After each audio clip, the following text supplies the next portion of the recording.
Hi guys, I'm Laura Vitale, and on this episode of Laura in the Kitchen, I want to show you how to make my really total favorites. It's Irish soda bread 2 ways. I'm going to show you how to make a really simple rustic, more savory, and then a honey wheat and raisin. They're just so amazing. I wanted to show you both in one because the plain one is quite simple, and I do have an Irish soda bread recipe from Laura in the Kitchen from years ago, but I figured I'd bring you an updated version because these are really I die. And they go from here to here in less than an hour. And I'm a carboholic. I love all things bread, so a bread that I don't have to wait to rise, that comes out so perfect every time. It's let me run you through the list of ingredients for both. They're not that many, but they're all the right ones. So, for the rustic plain version, you will need all-purpose flour, baking powder, baking soda, salt, sugar, and optional caraway seeds, which I think make this so amazing. For this more sweet version, you're going to need all-purpose flour, whole wheat flour, golden raisins, salt, baking powder, and baking soda. And of course, you're going to need some buttermilk, some cold butter, eggs, honey. Let me switch that, it goes over there. Eggs and honey, and that's pretty much it. Now I've got my oven preheating to 400, and I'm gonna make mine in my standing mixer just because it comes together really easily that way, but you can absolutely do this by hand because you don't have to knead this forever. You just knead it until everything kind of comes together. So, first of all, you know this ain't authentic. This is just my take. I don't try to show you authentic things, I try to show you delicious things. You know what I'm saying? Things that I love, and I think you'll be able to. So, I'm going to start with the plain one first, right? Now I'm adding caraway seeds because I absolutely love caraway seeds, and I really love it in this bread as well, but you can omit them and then just make a really plain, simple version that's delicious. So you've got all of your dry ingredients, right? You kind of just give them a mix with a spatula, just a little bit. Then I'm going to add in a little bit of cold butter, cut up in little tiny pieces. I'm going to put my paddle attachment on, and I'm going to let it mix for about 30 seconds. I want that butter to be finely distributed throughout the dry.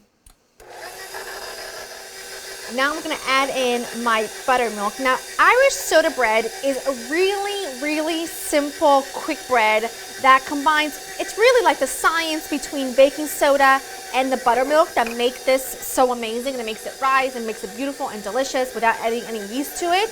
And it's just totally the easiest thing ever. Mix it until it just starts to come together, and then I'll show you the next step. Dump your dough on a floured surface. Now you can see at this point it kind of looks like a mess, but the key thing here whenever you're making a quick bread is that you don't want to over mix this because then you'll make it really tough bread. We don't want that. So what I do is I just kind of finish it by hand, right? You can do the whole thing by hand, but I just finish it by hand. You kind of want to pull it all together. You want to make sure it's not sticky, but you don't want to load it up with flour either. So you kind of pull it together, and then what I like to use to bake this, because I think it just makes it so fantastic, is I like to bake this in a cast iron pan. So now I just kind of do this, kind of pull it together in a loaf like that, right? Gorgeous. Then I have a 9-inch cast iron pan here. You put that bad boy right in there, okay? Take a sharp knife. Do that. Okay, and then I just like to sprinkle a little bit of flour on the very, very top. And I'm going to set this aside so that we can work on the second version, and then I'll give you cooking instructions. But that's really it. Look at you, little baker. Same bowl, same everything. All of your dry stuff goes in. You don't have to use raisins, golden raisins. You can use currants if you want to, but the golden raisins, there's just something special about them in this recipe, and I really, really, really recommend that you use them. But you're the boss, applesauce. You do what you want. Your kitchen, your rules. I just kind of like to give the dry ingredients a mix with the spatula just to kind of get them combined because it's quite a few different ingredients. Then, same thing really. You add the butter, and then you're going to put this on with your paddle attachment until the butter is kind of broken down really well and distributed throughout the dry ingredients. So put this bad boy on and let it go for about, I would say 30 seconds or so. That looks good. I'm just going to turn this off. Now I'm going to work on my buttermilk. I'm going to add in my eggs, Then I'm gonna add in my honey. If you find that sometimes it's a little bit hard to get honey to incorporate well, sometimes it's because it's really cold. So pop it into the microwave for just a couple of seconds, like 10 seconds, and it makes a world of a difference in terms of how you work with it. It becomes a lot more runny. You just wanna make sure it's not hot because it can burn. It can burn you if you touch it. All right, this into this. And same thing, let it go until it starts to come together and then finish pulling it together on a floured surface, and I'll show you what it looks like when it's there. All right, so once your loaves are ready, here's what you're gonna do. You're gonna pop them into a 400-degree oven. And what I'm going to do is I'm going to lightly tent each one with some aluminum foil. And I'm going to keep the aluminum foil for about 20 minutes. Then I'm going to take it off and let them continue to bake for another 25 minutes or so. In total, because you're doing 2 at once, these are going to cook for about 45 minutes or so. I'll keep you updated, but the best way to know if the bread's ready or not is you kind of just tap on it. It should sound hollow. That's when you know your bread is done. So I'm just gonna tent these, like I said, pop them in, 45 minutes total or so, 20 minutes with the foil on top, and I'll show you what they look like when they are done. Tell me this does not look magnificent. Look at these two. Now they were in the oven for 15 minutes actually, took about 5 minutes longer than I thought. So remember 20 minutes with the foil on and then the rest of the time without the foil. When they come out, I immediately place them on cooling racks and keep them there until they come to room temperature. This is still a little bit warm, which is, come on. Look at this crust.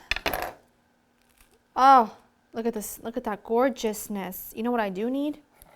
Because gotta do it justice. I need a little bit of really good butter. Let me just enjoy myself for a second here.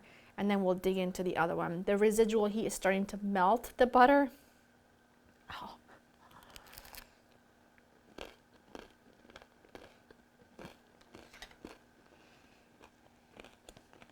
I can't even with that. I can't.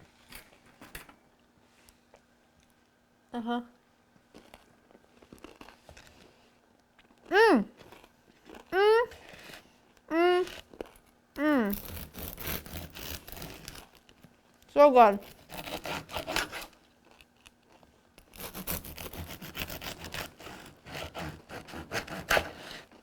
I mean,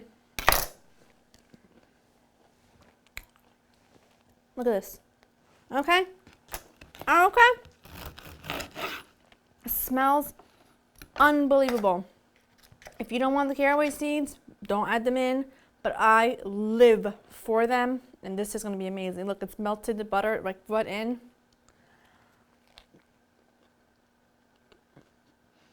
It's so good. I don't even know what to do with myself. You know you want some. You can get this on the table in an hour. Go to laurainthekitchen.com, get the recipe, make it, tag me on social media. You won't die over this. That's fabulous. Will you enjoy spending time with me?